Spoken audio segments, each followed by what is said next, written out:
I look at it less as a debunking argument, not trying to undermine classical monotheism, but rather just as a really helpful framework to understand why those like Swinburne, for example, who say that belief in God is cumulative and it's a combination of all these, I call them in one of my papers belief bricks, and we're constructing this wall about why we believe in God.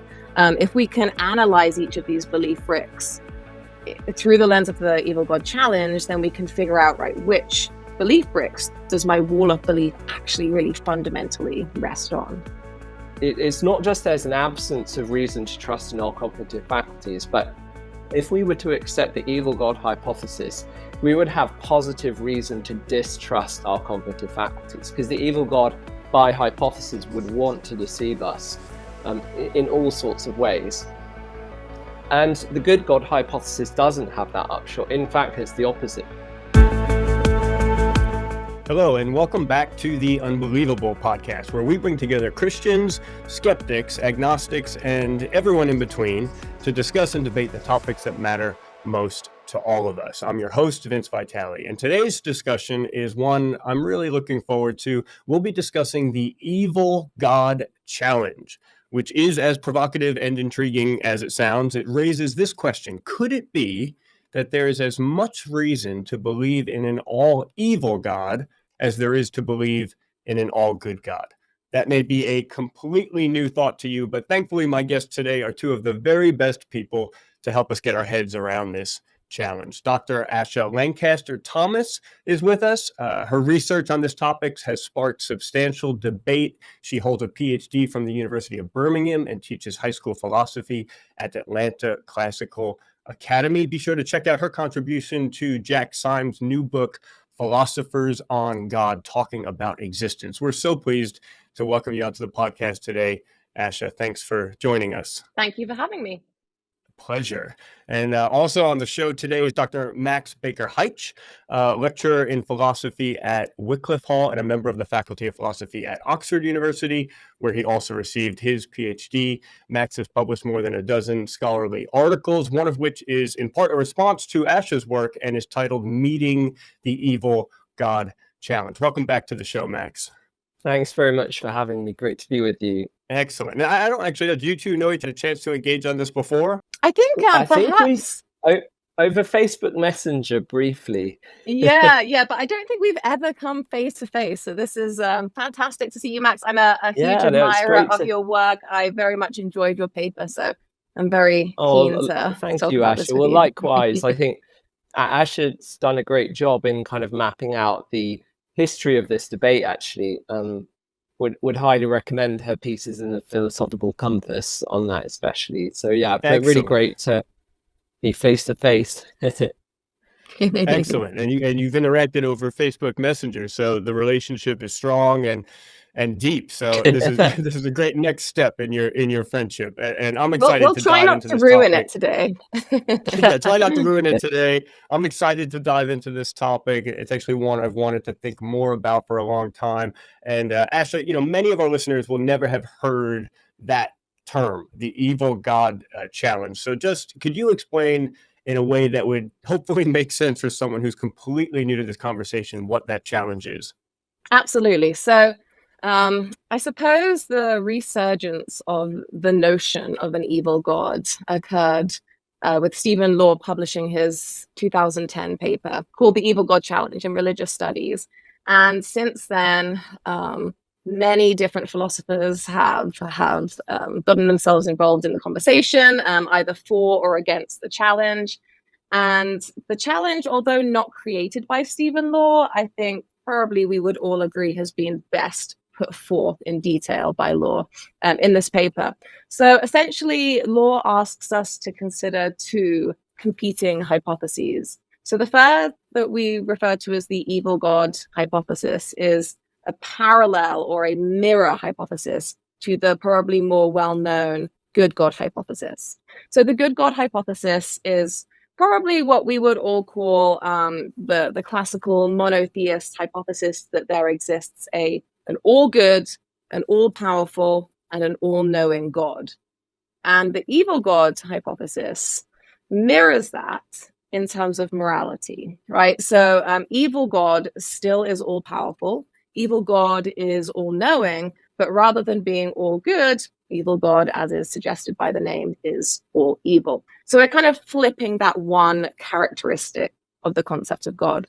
So Law begins with these two competing hypotheses, and he says, well, if we can argue that both of these hypotheses, the good God hypothesis and the evil God hypothesis, are broadly similar, and that word broadly is incredibly important, and I'm sure we'll talk about that later. If they are broadly similar in reasonableness or in likelihood, then the theist has no reason to believe in a good God over an evil God. So that is the evil God challenge in its most basic form. I think it's also very important to note that evil God challenges, or at least every single evil God challenger I've ever met, does not actually believe that an evil God exists, right? So I think sometimes there can be some confusion on this. Evil God challengers are not saying, we really think this malevolent, all-powerful, all-knowledgeable being exists. Rather, they are using the evil God challenge as a tool to consider whether belief in an all-good God really makes sense. That's great. And then I was going to ask about that clarification. So you don't, it doesn't mean that you believe in an evil God or that you're trying to persuade us to actually believe in an evil God. So we can all take a sigh of relief that we're not being asked to believe in an evil God on this episode of the program. That's a really helpful, concise summary, Asha. Thank you. Max, anything that you would want to add to a summary of the challenge at this point? Yeah, thanks, Vince. I think that was very helpful the way Asha set that out.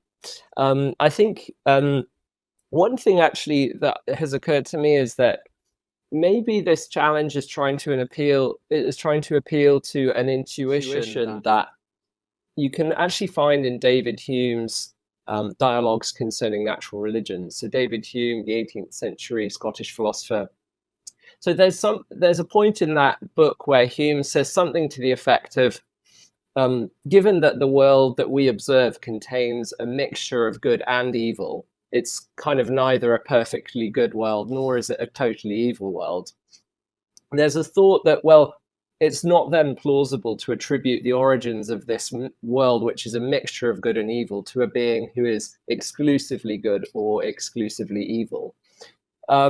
So that's just a thought. I wonder if in some way that the evil God challenge is trying to draw on a similar type of intuition. Mm-hmm.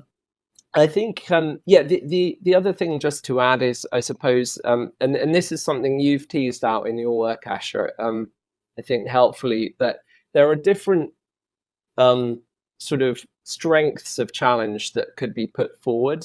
One is just to say, well, the good God hypothesis and the evil God hypothesis are roughly equally reasonable. So there's nothing to choose between them. Of course, that's compatible with saying they're both reasonable. So that would be a weaker version of the challenge. But then a stronger version of the challenge would be to say, well, they're as reasonable as each other. And the evil God challenge is really, really unreasonable. And so by parity, the good God hypothesis is also really, really unreasonable. And I guess I think that's the version you have endorsed, and it's the version Stephen Law has endorsed as well. Would that be fair?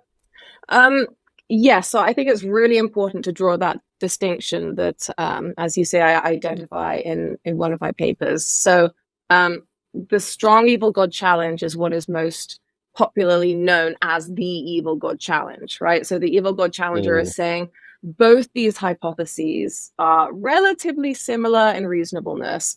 Therefore, they're both absurd. So therefore, we ought to reject both of them.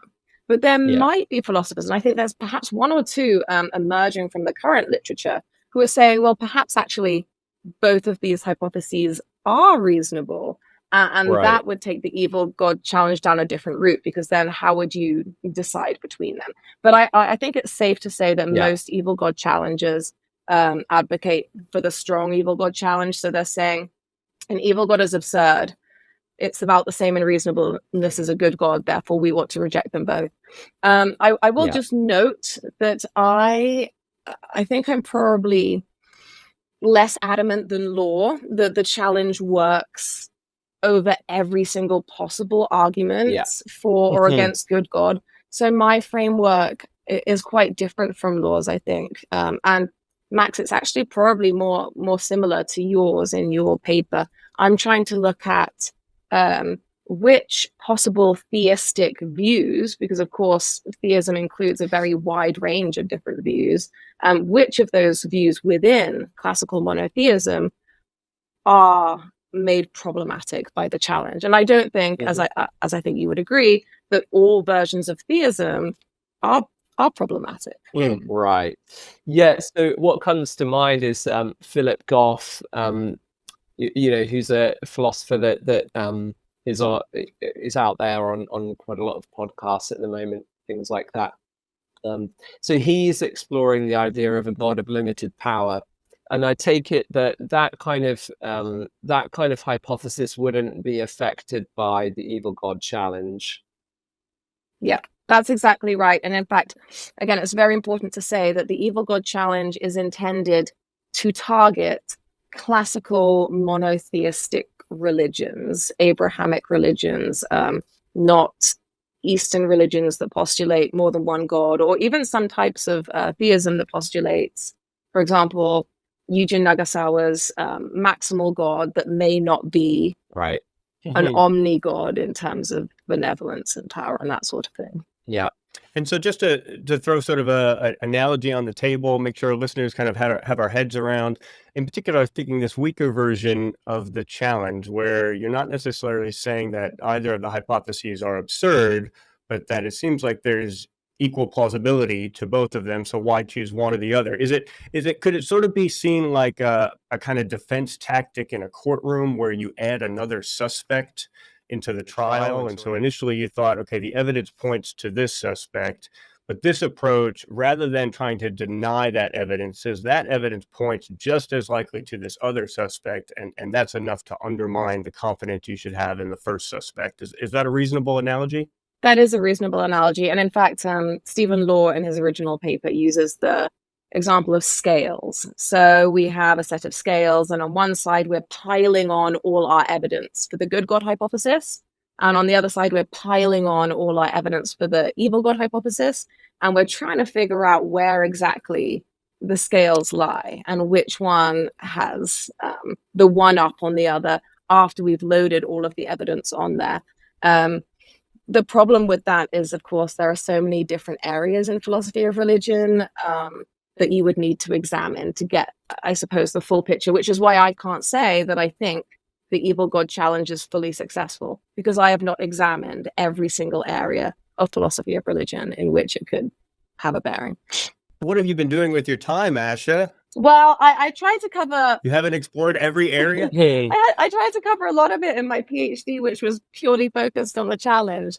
But, I'm a full-time high school teacher, and that takes a little bit of time off as well.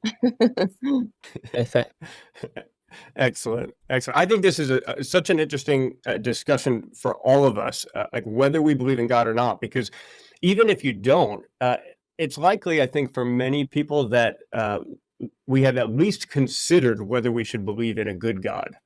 But it also seems likely for many people that it hasn't even crossed our minds whether or not we should believe in an evil God. And so that sort of raises the question, why not? Like, is that assumption warranted? Or are all of us being irrational by only being open to perhaps religious beliefs that we would like or that we find, more appealing? Right. And that's one of the reasons I love the challenge.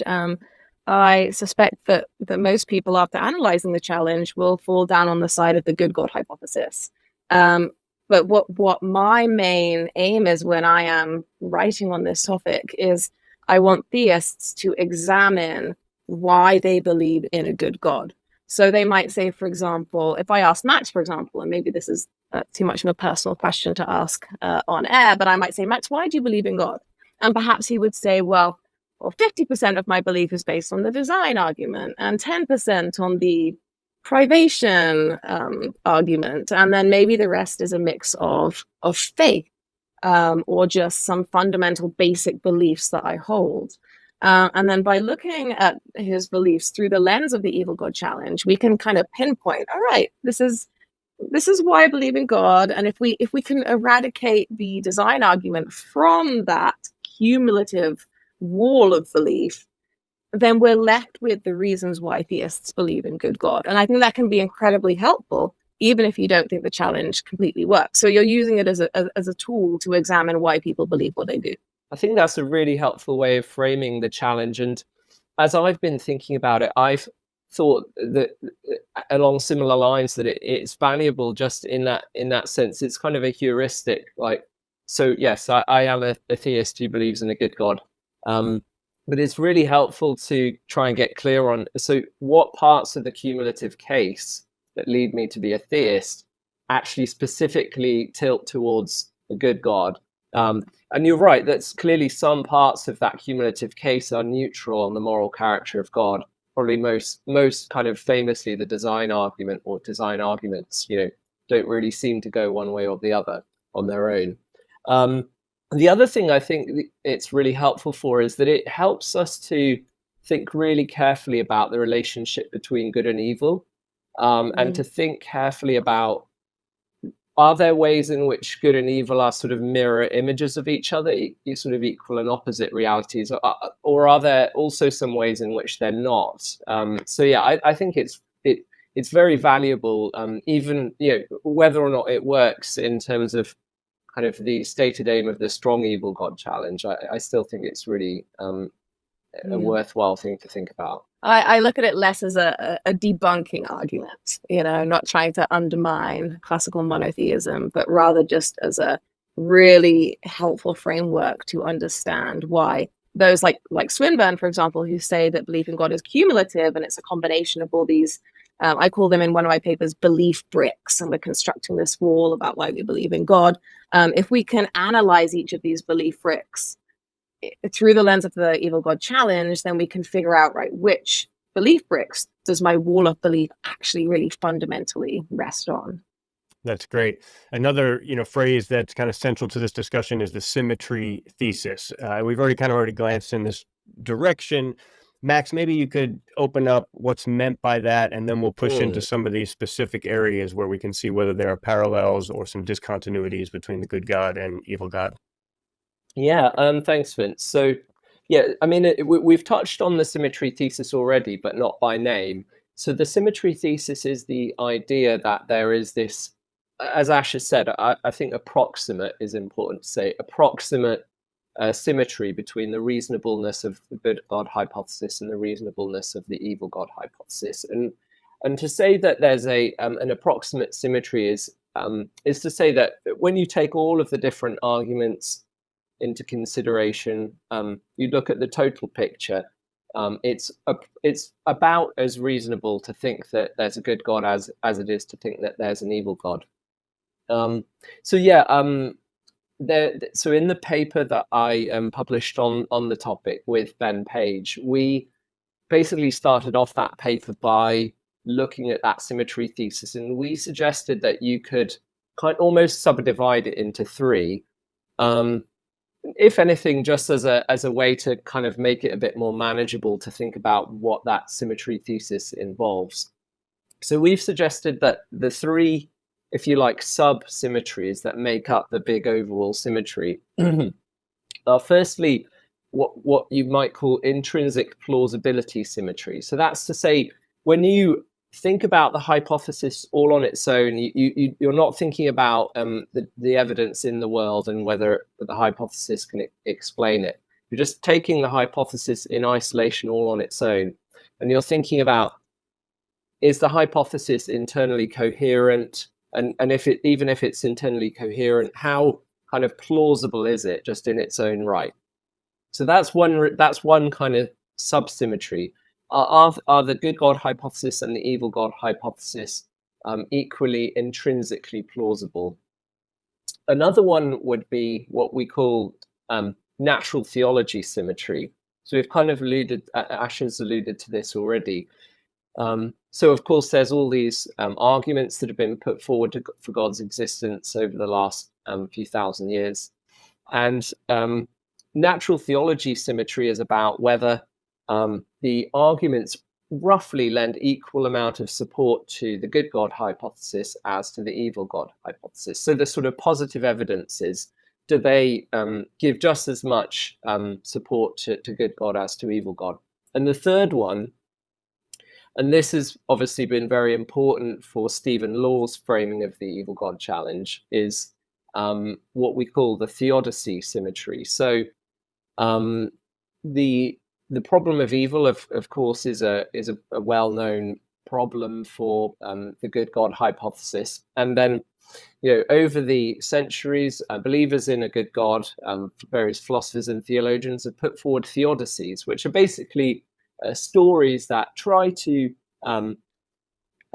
give some kind of plausible reasons why a good God might allow evil.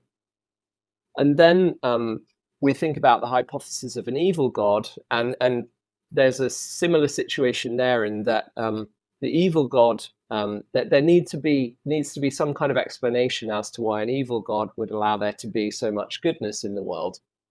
You could call these reverse theodicies. And then, so theodicy symmetry is about whether, again, roughly speaking, the problem of evil, when you consider the theodicies theists have put forward, is roughly as much of a problem as the problem of good is for the evil God when you consider the various reverse theodicies that could be put forward.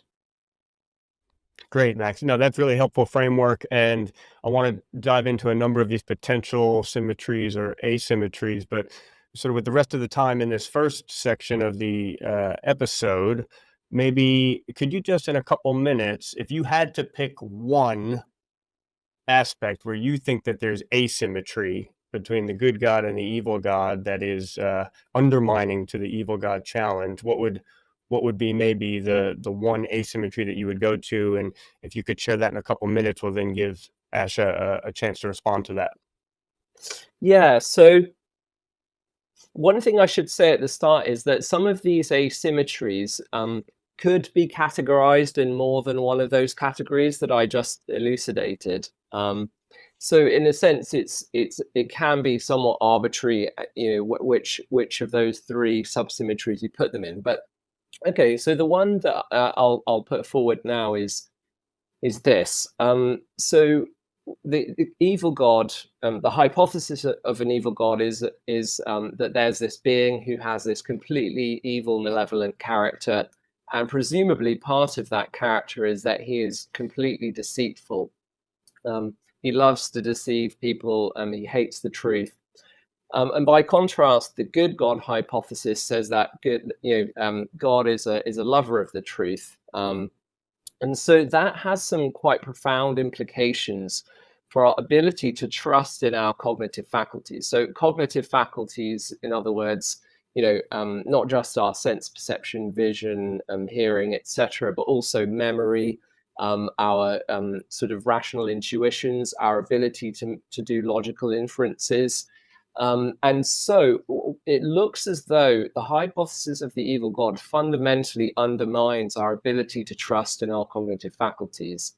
Now, there's these, in the history of philosophy, there's been lots of arguments, lots of sort of skeptical arguments that have been considered in epistemology, where the worry is that, we don't have any positive reason to trust in our cognitive faculties. And does that mean that we can't know anything? And, those arguments are interesting to think about. But here's what I want to say. The evil God hypothesis, it's not just there's an absence of reason to trust in our cognitive faculties, but if we were to accept the evil God hypothesis, we would have positive reason to distrust our cognitive faculties, because the evil God, by hypothesis, would want to deceive us in all sorts of ways. And the good God hypothesis doesn't have that upshot. In fact, it's the opposite. The good God hypothesis kind of underwrites our trust in our cognitive faculties. And so I guess to try and pull this together, let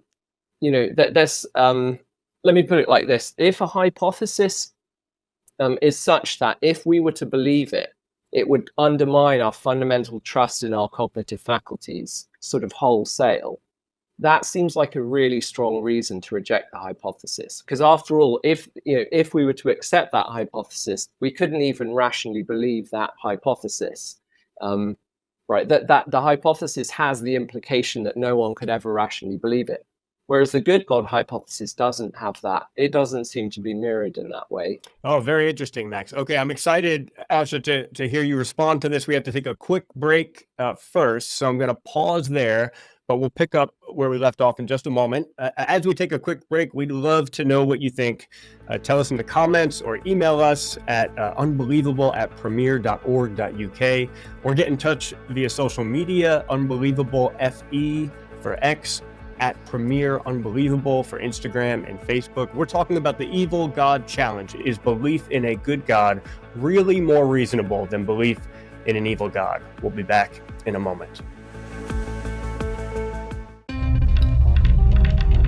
Pretty much universally, social science suggests that many of the institutions that we hold dear, that shape us, that provide us social support, a huge amount of this used to happen anyway inside of these traditional religious structures, and there really has been nothing to replace it. It's amazing how quickly ostensible deontologists transform before our very eyes into utilitarians on this question. We're talking about what the self is here. I mean, atheists believe in the self. Everybody believes in the self. Well, no, that's not. I mean, that I find difficult to believe. Why would an atheist believe in the self? The self is a series of non-deciding mechanisms. The arguments against God are fairly compelling, and I think the arguments against atheism are fairly compelling. The difference is that most people who believe in God have expressed doubts, and a lot of people who are atheists tend to be more religious in this way than many of the people who are God believers. If people listening agree with me that free will in fact doesn't exist, and simultaneously agree with you that free will is somehow necessary for the upkeep of civilization, then I would simply ask them to consider who's relying on the delusion here. This show does seem to have an extraordinary capacity for putting me face to face with people that I've been talking smack about online, so thanks again.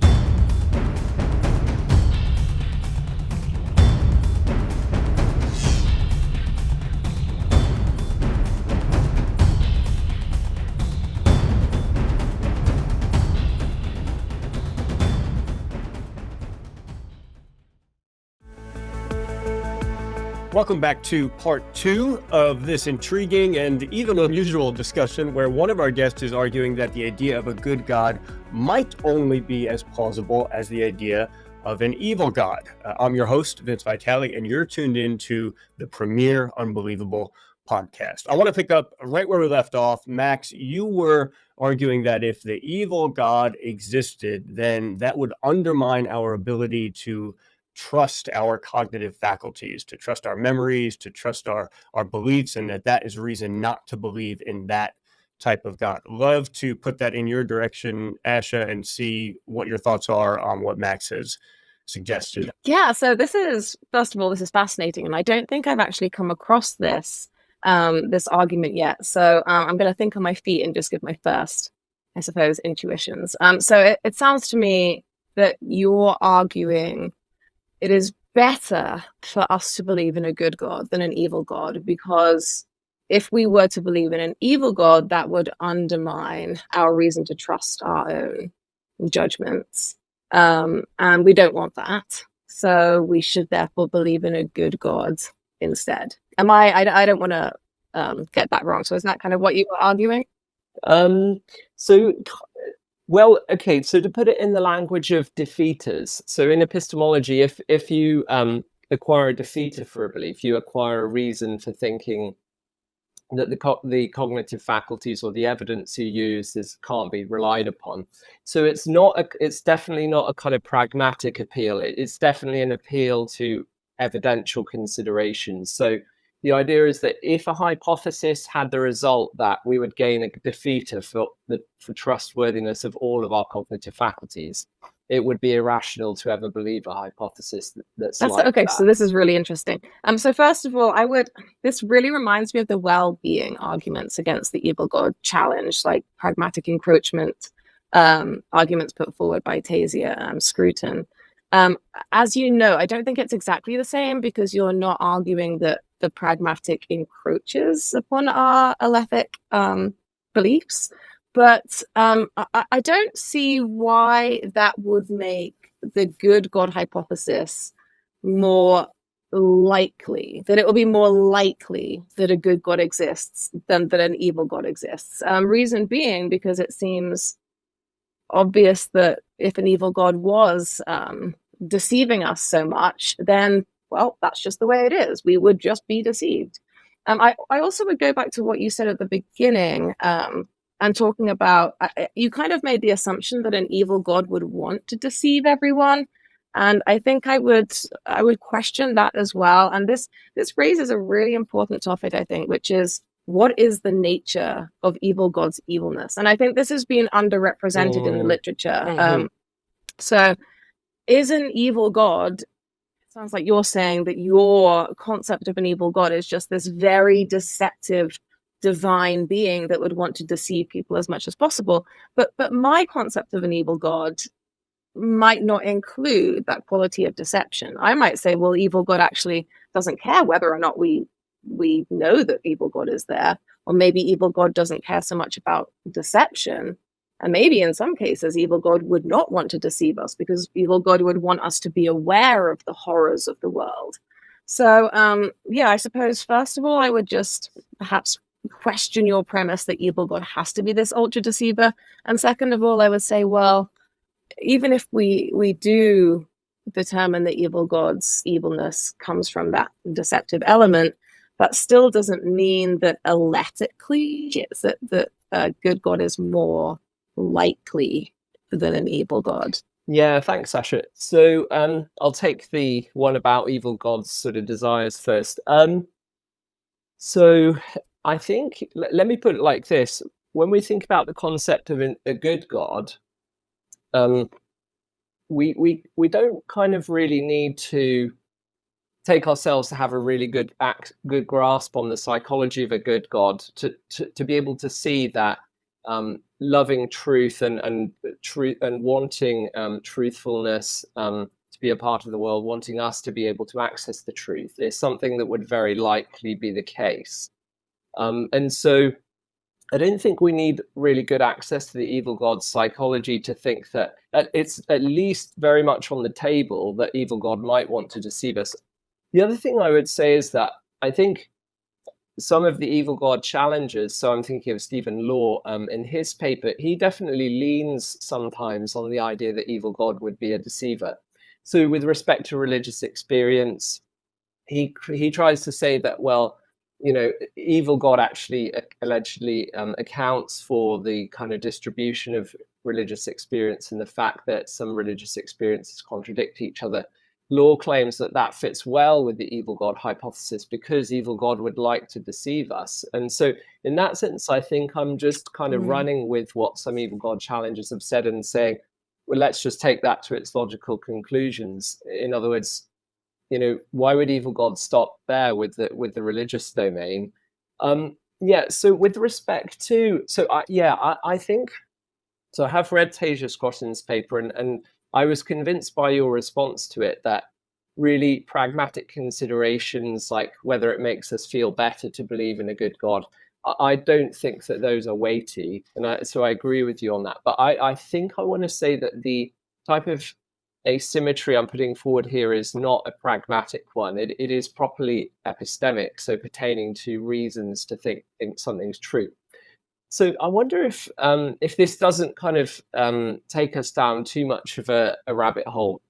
Just if you consider the argument that has been much discussed now, that Alvin Plantinga put forward, where he's tried to argue that, well, given a naturalistic worldview, there's no God, there's just sort of physical stuff and energy and etc. On a naturalistic worldview, an unguided evolutionary process, according to Plantinga, is not likely to give us truth-directed cognitive faculties. And so he alleges, if someone who's a naturalist kind of has a defeater for the trustworthiness of their cognitive faculties. Now, the point I want to make is not that I don't need to assume Plantinga's argument's correct. And lots of people have argued that, well, unguided evolution would give us trustworthy cognitive faculties because we'd need them to survive, etc. But the point is just that I think what is fairly widely accepted by the disputants in that debate is that if naturalism couldn't guarantee the reliability of our cognitive faculties, then that would be a strong strike against naturalism. That would be a kind of a reason, an evidential reason not to be a naturalist. And so basically that's what I'm saying about the evil God challenge. The evil gods, the fact that deceit seems to be very much on the table for an evil God kind of really threatens and we don't really even need to know for sure that he would deceive us. Just the fact that it's a very live possibility seems enough to give us that kind of defeater for the trustworthiness of all of our cognitive faculties. Yeah, so thank you for elaborating. That's very clear. So I have a couple of things that I would want to say in response, but I mean, I think it's a very strong counter argument. Let me say that first. So you said earlier that you don't think that we really need a grasp on the concept of God. We don't need to delve into the concept. Well, God's with a detailed grasp of his psychology, right? Because, and I think you alluded that we don't need to do that with good God. So I would kind of question that as well. I think that there is a lot of work that has been done and still is being done in the nature of God's goodness. Right? What does it mean for God to be good? Is God the source of goodness? The Euthyphro dilemma. What characteristics does God have? Is God all empathetic, for example? So I think actually we do need to consider the nature of God's goodness when we're considering the evil God challenge.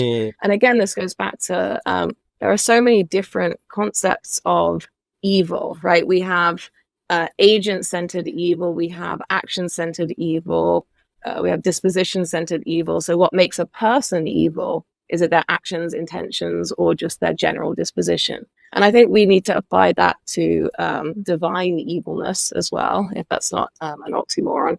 So we need to consider the nature of God's evilness and make sure that that is parallel to the kind of good God that we are postulating in the good God hypothesis. And I don't think we have time to run through all the different options there, but I just want to note that I think there is more to be said about God's goodness in that respect. No, this is great. This is great to be opening up a new contour for the argument. And maybe just one more thought on this. I want to throw one more question your way, and then we'll talk about some other symmetries and asymmetries as well. But I thought it was really interesting what you said, Asha, that an evil God would not necessarily want to deceive about everything. In particular, he might want us to really understand how bad some of the bad things in the world are. And that just raised a question for me about whether an evil God would want us to believe in him or it.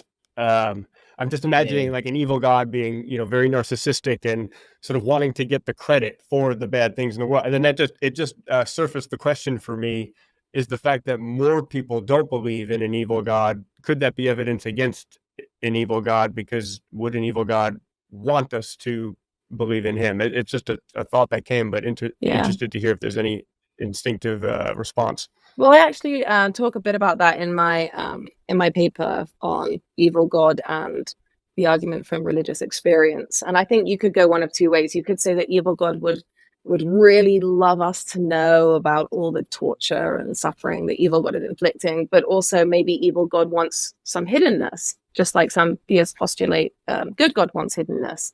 And then I also think that, Max, I think you said earlier something like theists assume that good God is not deceptive in any way. And I definitely don't want to say that good God would be deceptive, but a skeptical theist would argue that there is an epistemic gap between a divine entity and us. So I think the evil God challenger might be able to utilize skeptical theism in that same way and say, well, there would be reasons, Vince, as you say, why an evil God would not or would want humanity to know his ultimate motivations, I suppose.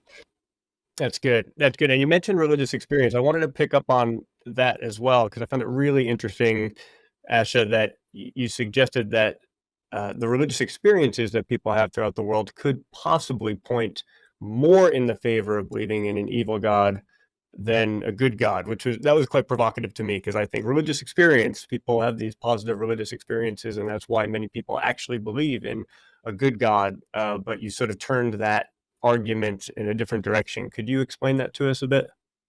Yeah, of course. And I'll preface this by saying that my views on that have changed since I published that paper many years ago. This is but wonderful. This is wonderful. Something yeah, that never I've happens. changed my Someone's mind. views have changed after publishing a paper. That shows virtue. Well done.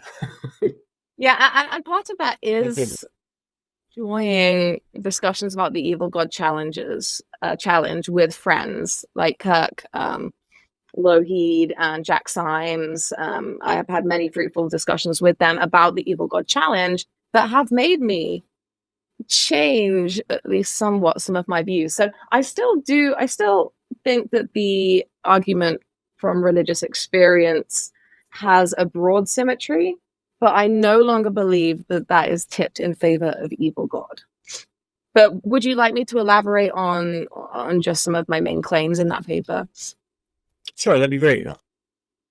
Okay, so religious experience is often taken by theists to be a good indicator that the good God hypothesis is true, right? So we have a wonderful religious experience, whether that is a personal connection with God or whether it is something that we observe in nature. But underrepresented in the literature about religious experiences is negative religious experiences. So in that paper, I argue that some of these negative religious experiences, either of an evil being or experiences that have made that person's life worse, are just as reasonably explained by the existence of an evil god. And I also, and this is the bit that I've kind of changed my mind on a bit, I also claim that experiences of good God, religious experiences of good God, are less easily explained by the existence of an evil god than the opposite. So you could have a religious experience of good God that could be explained by the existence of evil God. Stephen Law kind of talks about this in his paper a bit too. He says, well, we can see why an evil God would want to give all these different people religious experiences of their God in Islam, Christianity, Judaism, and then watch as the conflict happens, as people with these established beliefs supported by religious experience bring about a lot of suffering due to the conflict. That's really interesting. So even if many of the experiences are positive, if they're positive but contradictory to one another and they then cause conflict and wars and suffering, that could be a strategy of an evil god. Any thoughts on that, Max? Yeah, I mean, I think the way I would see religious experience is more as a kind of argument for some kind of supernaturalism. So to that extent, I think I'm probably sort of broadly on the same page as Asha in thinking that religious experience doesn't heavily tip the scales in favor of the good God. So I have a broader thought really in terms of the question about whether different arguments for God's existence equally support a good God and an evil God. And it does relate to the thing that we started to touch on in terms of the psychology of an evil God and the psychology of a good God. And so I think I should probably clarify that I think what I was saying earlier was just that we don't kind of, in order for it to be a live possibility that evil God would want to deceive us, we don't have to have totally figured out the psychology of an evil God. But I do totally agree with Asha that it is a worthwhile project to try and think about that question. So I mean, maybe just to kind of get the ball rolling a bit more on that issue, and because I think this does relate to natural theology, the question of whether these different positive evidences lend equal support to good God and evil God. So we do need to think about the kind of overall world that a good God would create, and the kind of overall world that an evil God would create, given the core desires and motivations that we might be able to attribute to them. And so I think it's pretty common for theists to think that good God's, if you like, overriding attribute is being loving. And So if that's right, it seems like maybe the starting point for thinking about evil God's psychology should be that he is all hating. Asha may want to push back on that a bit. Certainly, I think there would be other character traits in the mix. So here's just a kind of thought experiment that might kind of get us thinking a bit.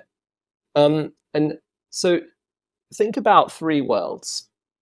So the first world is what you might call torture world. So this is basically a world in which every sentient creature is just experiencing complete agony for every second. And then think about its mirror image, which we might call bliss world. So that's a world in which every creature is just kind of experiencing complete bliss, complete pleasure at every second of its existence. And moreover, both bliss world and torture world are worlds in which we're not kind of going around exercising agency, making moral choices. They're just worlds in which we are either being subjected to complete agony all the time or complete pleasure all the time. And then in the middle, we've got what we might call a mixed world, which is, I mean, broadly speaking, a world like ours is a mixed world. So it's a world in which there's a mixture of goodness and evil, but in which we do kind of get to go around making morally significant choices, and so on. And so here's the thought, just to kind of get us going. So which world would you rather be in out of torture world and mixed world? Okay, and I take it that virtually everyone is going to say they'd much rather be in mixed world than torture world. And what I want to suggest is that indicates that an evil God would put us in a torture world, because an evil God would want to give us the thing that we least want. I think that's quite plausible. On the other hand, it's not clear that good God would put us in bliss world. And I think if you ask people, you could survey people, would they rather be in bliss world or mixed world?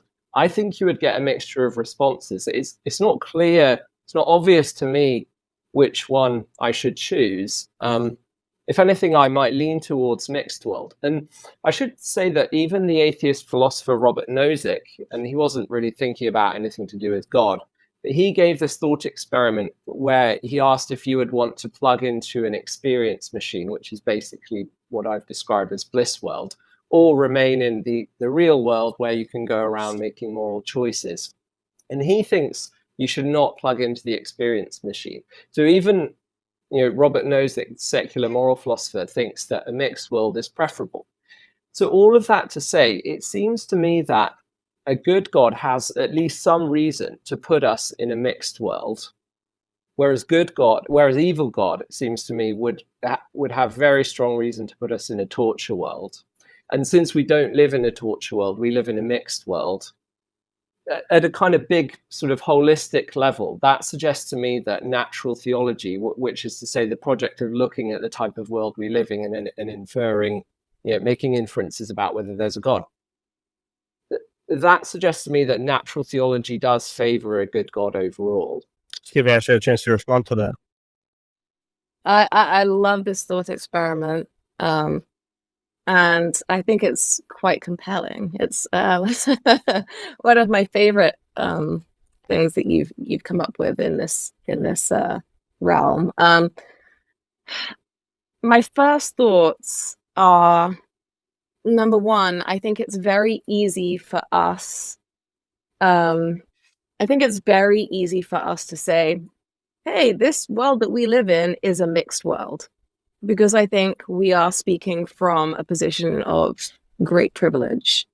I question whether if we were to ask every single entity in this world, or perhaps even in this universe, are you an existential optimist or an existential pessimist, right? Do you think the world is overall a good place, or do you think the world is overall more like torture world? For me, this seems like a mixed world. Maybe even a pretty blissful world. But I think for a lot of individuals, and I'm including animals here, their lives look more like torture world, right? Think of the caterpillars in Darwin's Ichneumundi wasp example, right? You are a caterpillar and you are being infested by a wasp who terrorizes you and lays its eggs in you and then slowly eats you as you're alive, right? And there's many examples of this in the animal kingdom. There's many examples of similarly torturous lives in the non-human animal kingdom, but also in the human animal kingdom, right? We can think of people in some places in the world or in some circumstances whose lives are filled with horror. Children who don't live for that long and are constantly abused. And I think perhaps for them, it would be very difficult to see this as a mixed world. So that's my first thought about that, to just question whether the world is as mixed as you think. Secondly, I would think that perhaps we ought to include potential eschatological considerations, right? So earthly life for theists, and maybe for evil God challengers, which is a weird kind of thought. Our earthly life is not the end, right? There's something that happens afterwards. For classical monotheists, that might be something like heaven. That might be something like the blissful life. And I'm not sure with the evil God challenger what kind of eschatological world they might postulate. But it could be the case that this is just a small snippet of an overall world. And then my third thought, I guess, is that I do think, I agree with you, that I do think that most people would choose a mixed world over a torturous world. It would be weird if you didn't, right? Interestingly, I gave Nozick's thought experiment to a group of 8th graders last Friday. And those students... What did they say?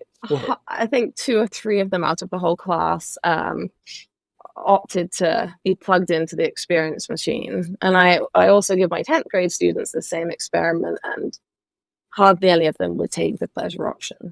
Although I don't think that means that there's nothing to be said for the machine. So those are my first thoughts, but I do think it's a strong challenge, and I probably would need to think about it a bit more, because I like the way you set up those 3 worlds, and I do think intuitively you are correct to say that people would choose those That's ones. great. That's a great back and forth, and we'll pick up there after a break. I was also just thinking it's interesting to think how much credence we put in our own instincts. I was thinking that, I think it's worse to be betrayed by a deep friendship than to maybe be in severe pain. But if I ask myself what I would choose, I might very well choose to be betrayed by a friend than to be in pain. So there's an interesting discussion to be had about what the correlation is between the actual objective badness of something and then the choices that we would make for it or against it. We can pick that up, but we have to take a break for now. I'm loving this discussion. I hope you are too. Tell us what you think. Let us know your questions in the comments if you're watching on YouTube, or get in touch with us via social media. That's again, Unbelievable, FE for X, and Premier Unbelievable for Instagram and Facebook. Hit the subscribe button. Take a moment to follow or rate the podcast. That's one of the best ways that you can support the show. Lots more to discuss with my deeply thoughtful guests, Max Baker-Hytch and Asha Lancaster-Thomas. We'll be back in just a moment.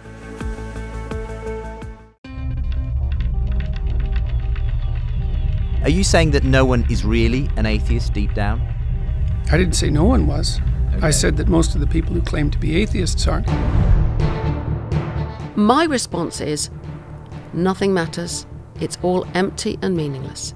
This is how the world is. Get used to it. The first part of that is nihilistic and the second part isn't. So how do you reconcile those two things? But humanism is grounded in our universal humanity. The fact we're made of the same stuff. We're the same species. We all are sentient. I don't doubt that many of my atheist friends are committed to human dignity or human equality. I can't see, as it were, where the deep foundations for that are.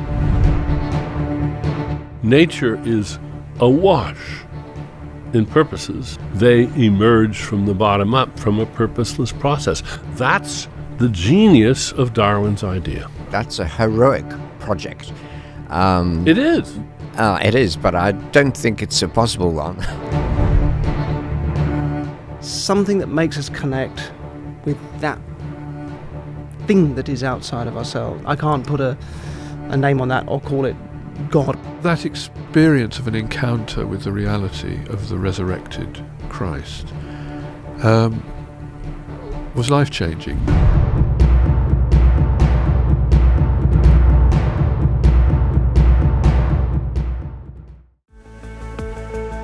Welcome back. You're listening to Unbelievable with me, Vince Vitale, and my guests, Dr. Asha Lancaster-Thomas and Dr. Max Baker-Hytch. Still plenty to cover in this last segment on the topic of the evil God challenge. And we've been looking at ways to think about whether it is more reasonable to believe in a good God than an evil God, a question that many of us may have never thought of, but when you start to look at the arguments, it becomes quite complex and quite challenging. And you look at different types of arguments that tend to be used for the existence of a good God, and you find yourself asking the question, do those point in the direction of a good God, or perhaps even in the direction of an evil God?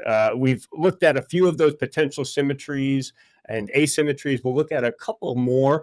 Max, you've talked a bit about just the type of universe that we live in general, the fact that it is designed in a certain sort of way, the fact that it exists at all. And in your paper, you say, given the things created in the world, such as the finely tuned universe and conscious beings, you say it turns out that it is a lot more likely that good God would have created this rather than evil God. Could you share with us some of the main reasons why you think that, and we'll give Asha a chance to respond to that as well.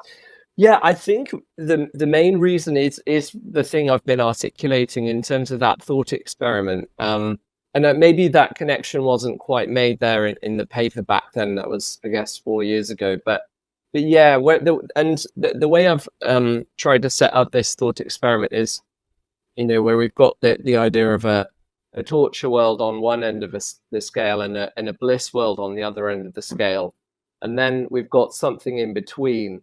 And I think, would it be all right if I kind of interacted with the points that Asha was making about this in the last segment? That'd be excellent.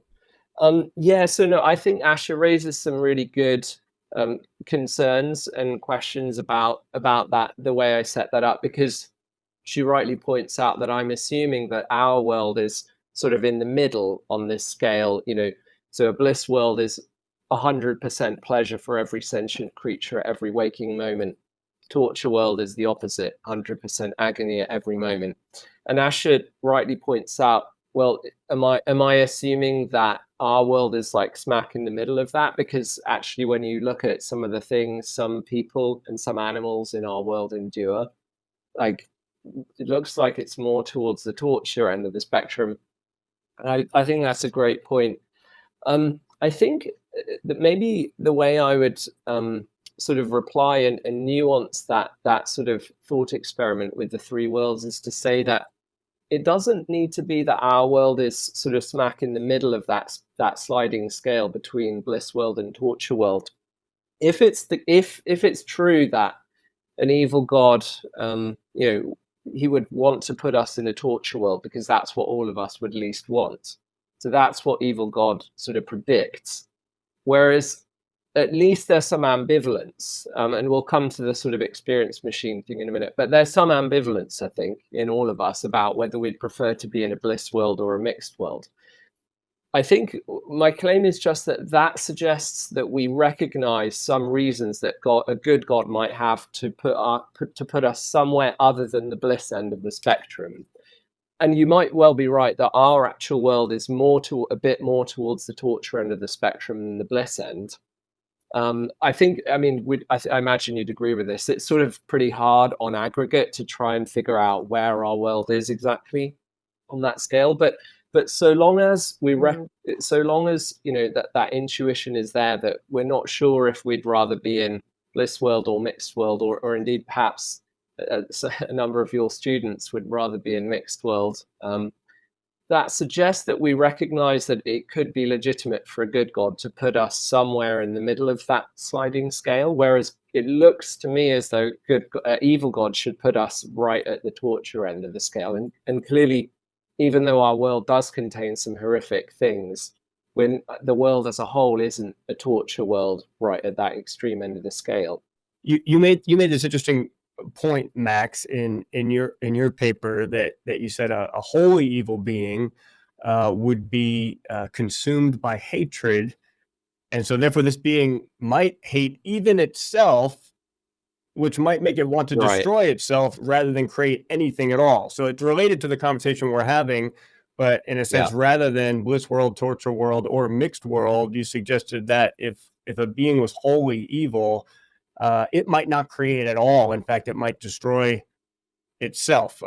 Interested, Asha, any thoughts that you have on that? And Max, also whether you still hold to that thought, but maybe Asha, you can jump in first. Yeah, sure. So in the more recent literature that is coming out at the moment, several philosophers focus on this line of thinking.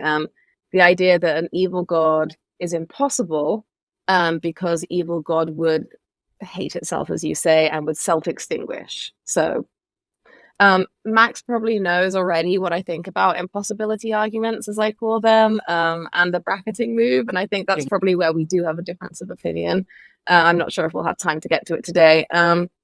But yeah, again, I would go back to the nature of evil God. I don't think it necessitates, if there is an evil God, that evil God is self-loathing. I think there's all sorts of different accounts of evil that would not necessitate that God would hate itself and want to self-extinguish. So that would be my first thought. I also have a couple of comments on Max's three worlds. I'm not sure if we have time for that now, but if we don't, Max, then we'll have some email correspondence. Yeah, love to hear about the worlds, Asha. Go for it. Okay, so well, I would just ask, well, why wouldn't good God create this world, right? And then a theist would probably respond, free will. God would not want this Nozick's pleasure machine because God wants humans to have character development, free will, that kind of thing. So there could be similar reasons why evil God wouldn't want torture world as well, right? So there'll be some sort of world in between. And I do agree with what you say, that from our position, it seems like, well, mixed world is more compatible with good God than with evil God. Of course, that's just our intuition. And again, I would argue that some beings in this world would consider this torture world, or at least pretty close to torture world. My other thought is that if evil God was going to create torture world, evil God probably wouldn't just fill the world with everyone being tortured. Evil God might create a world where some people are having an awful, horrendous time, and other people might be having a grand old time to make those other creatures' lives even worse, right? So if you're a being that is going through a very awful life, and you see people around you who are having a lot of fun and pleasure, then that might make your world even more torturous, because there's no we're all in this torture world kind of solidarity. So those are just a few thoughts, and again, I do need to think about that more. Yeah, no, thank you. No, I think there's some really interesting points.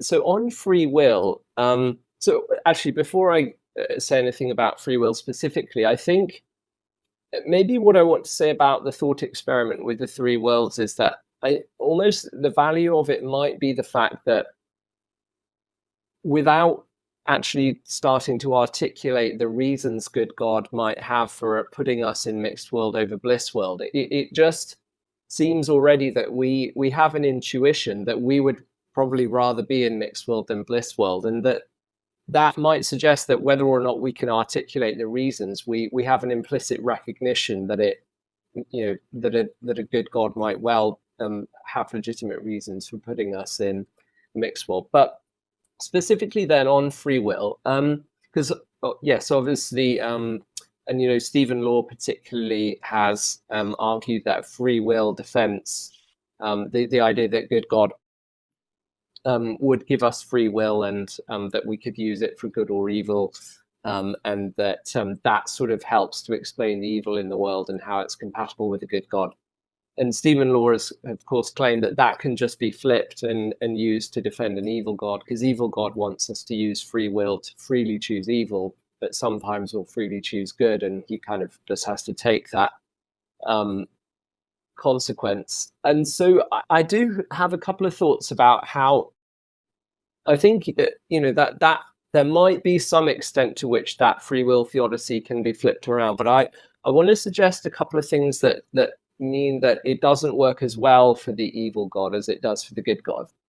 So one thought is that I think there's an intuition. Again, philosophers often appeal to intuitions, and not all intuitions we might want to ultimately reject some of them. But here's the thought. Free will seems to be valuable in its own right. It seems to be a good thing in its own right. So basically, there's two things that a good God is pursuing by giving us free will. One is just the good of there being creatures who have free will.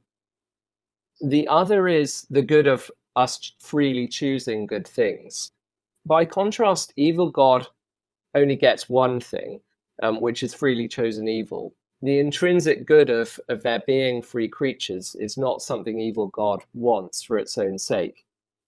So that's one thought. But another thought is that it's plausible that a good God would want to minimize the amount that he intervenes to override our free wills when he sees us going the way he doesn't want us to. Because good God doesn't want to be a tyrant and be kind of compelling us to do the thing he wants us to do. By contrast, if evil God sees us choosing the wrong thing from his perspective, the good thing, too often, it seems to me that evil God would have much less compunction about overriding our wills, because evil God doesn't care about being a tyrant. If anything, that would appeal to him. So that does suggest to me that free will doesn't it doesn't defend the evil God as successfully against the problem of good as it does the good God against the problem of evil. Yeah, I think that's really interesting. Again, I haven't heard that line of argument before. So yeah, I agree with you. I'm not sure. So I think you would have to do more to prove that free will is of intrinsic value, first of all. And again, I might believe it is, but the evil God challenger only has to kind of put the onus on you to prove that in order to break the symmetry. But then I would also say maybe, and again, with the evil God challenger kind of has an easier task because they can speculate about the nature of evil God as much as they want, and I'm sure could come up with a reason why they would want evil God to give free will and not intervene. Or perhaps they might just say, well, evil God does give free will and intervenes a lot, we just don't know it because evil God is evil God. And then again, I want to go back to the eschatology as well. So the notion of a bliss world sounds to me kind of similar to heaven under a certain interpretation of heaven, right? So with the three world example, why would good God bother with it? I mean, a bliss world might just be, this world might be the bliss world, with the idea that there's infinite beatific vision, there's infinite bliss once you are reunited with God. So it could be again that we're just seeing a small snippet, and your mixed world that you are saying is neither the good God or the evil God's world is actually what you would expect the good God's world to be like. But on the other hand, the evil God's mixed world might appear to be evil in this small snippet of life, but then after death, it's eternal torture for everybody. So I don't know. I think that's just another element to consider when we're looking at the three worlds counter argument. Yeah, that's great. Max, why don't you respond to that? And then I have one thought on this as well. Yeah, so two things on that. So the first is, I think, for the purposes of the three worlds thought experiment, I think all we can do is consider the world as we observe it. Whether there's going to be, whether it will be the case that mixed world, or as it appears to us now, will turn into torture world or bliss world. I'm almost saying we don't know that. We don't know either way. And so for the purposes of the thought experiment, we're just kind of using our knowledge of what the actual world we find ourselves is like and trying to consider, based on the core characteristics of evil God and good God, which world, what type of world would they have reason to put us in? And the thought is the type of world we live in is certainly not completely the type of world we might expect good God to put us in. After all, there is the problem of evil and so on. But it's more the type of world we'd expect to find ourselves in given good God than given evil God. So that's the thought.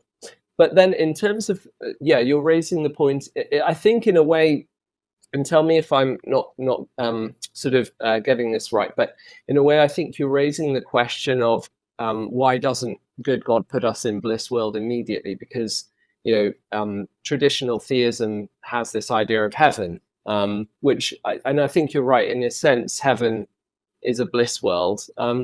So yeah, I think that the answer that most theist philosophers are going to give to that is that God can't get the creatures that he wants it to inhabit the bliss world, the heaven, as it were, without first having a mixed world. There could be a number of reasons for that. It could be that God wants us to have to live in this kind of moral arena where our characters are getting formed before we're ready to inhabit a bliss world. Or it could be, as per Vince's theodicy that he's defended, that it's the conditions of our personal identity require that the very kind of sperm and egg that created me, and the causal history that goes on behind that had to be the case for me to come into being. And so God couldn't have put me in a bliss. God couldn't have got me in a bliss world. He couldn't have got you in a bliss world, and so on. All that to say, there could be a number of reasons why a good God he ultimately wants a bliss world, but he can't just go straight there. He has to go via a mixed world. Yeah, and I totally agree with that, by the way. I think that's a good response. Max, the thought experiment is really helpful. I appreciate that we've gotten to talk it through. Just one more thought on that. It makes me realize that the way I'm psychologically wired, I tend to run from pain more earnestly and urgently than run towards bliss.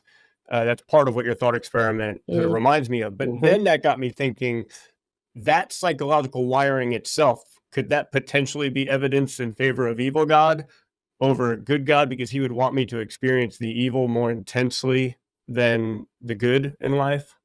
Well, just really briefly, I can see what you mean on the face of it, but as with all of these things, we have to consider what both hypotheses predict to see whether the data goes more in favor of one than the other.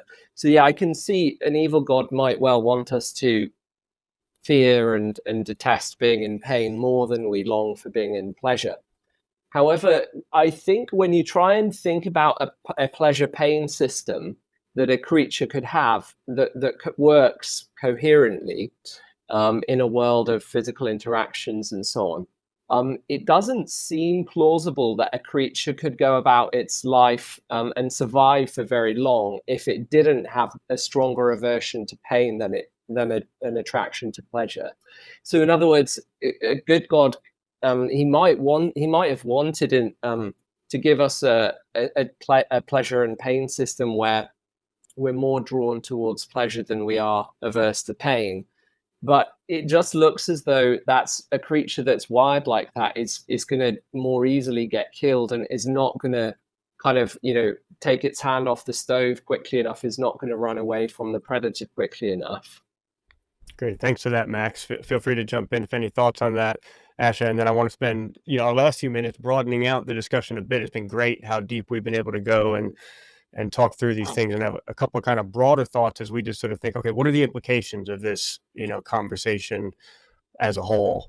I'll just quickly say, I think, and again, this perhaps isn't the most satisfying answer, but I think an understanding of how we conceptualize goodness and evil and pleasure and pain is necessary. We haven't had a chance to talk about the privation account, but I think your metaphysical beliefs about the nature of goodness and the nature of goodness and being are fundamental to whether or not you think that the evil God challenge succeeds. And I think some of what we've just been saying is reliant on our metaphysical beliefs about those concepts. Yeah, excellent point. Yeah, I definitely agree with that. So a couple of broader questions and thoughts as we try to, zoom out a little bit from this discussion and figure out what are the implications for all of us. Part of what this conversation really gets us thinking about is the mixed nature of the world, and not being too quick to just assume if there's a divine being that's a wholly good, divine being.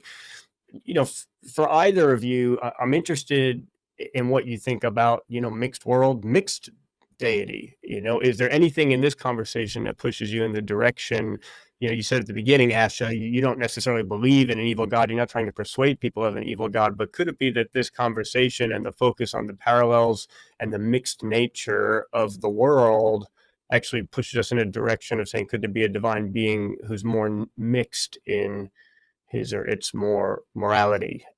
Do either of you find yourself pushed in that direction? Absolutely. So as I said at the beginning, the evil God challenge is in its current form only used to attack specific classical monotheistic perfect being theism that believes that God is the omni-God, omnipotent, omniscient, and omnibenevolent.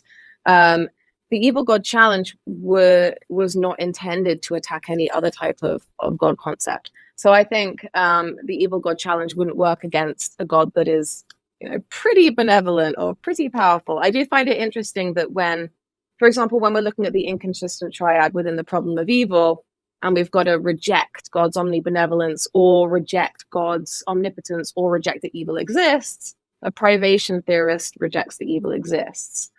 Some philosophers reject that God is all powerful, but very few want to change God's omnibenevolence and reduce that benevolence, of course, because we don't want to think of God being at all less loving than God could be. I've published a couple of papers on that develop Eugene Nagasawa's maximal God thesis, which says that God is the maximal possible consistent set of great-making properties like power and knowledge and benevolence. And I, along with Anne Jeffrey and Maciej Moravec, argue that perhaps God's levels might fluctuate in that respect. So I've certainly been giving consideration to different God concepts that aren't just at this fixed omni level, and the evil God challenge wouldn't have much to say about those kind of God's concepts. How about you, Max? Open to moving in that direction? Yeah. I mean, I alluded earlier to Philip Goff's sort of toying with a God of limited power, and so I think Asha alluded to the inconsistent triad, or basically that evil exists, that God's all powerful, that God's all good. I suppose if I had to give up on one of the two divine attributes that's in play there, I would be more likely to give up on omnipotence. So that's why I suppose I do see something like the God of limited power that Philip Goff's been talking about recently as something that's kind of, it should be on the table. But I do also think a kind of morally neutral, if maybe we should call it deism, is also something that's got to be on the table as well. What I suppose it's going to come down to is whether there are parts of the cumulative case that theist philosophers put forward that kind of strongly enough tilt in the direction of omnibenevolence, because as we've alluded to, some of the parts of the cumulative case are relatively neutral on that issue. Well, we're going to have to finish there.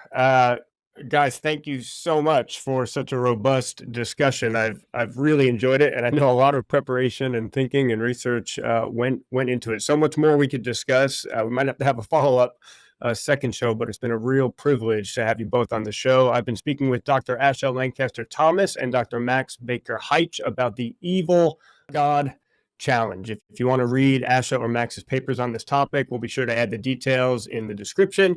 If you've enjoyed this conversation and want more, hit the subscribe button. Be sure to follow on social media at UnbelievableFE on X and at Premier Unbelievable on Facebook and Instagram. And don't forget to rate and review the podcast on Apple Podcasts or Spotify. It really helps us bring together these deep conversations that matter to all of us. Great to be with you all listening from around the world. We'll see you next time. Until then, from me, Vince Vitale, and the Unbelievable team, best wishes and goodbye.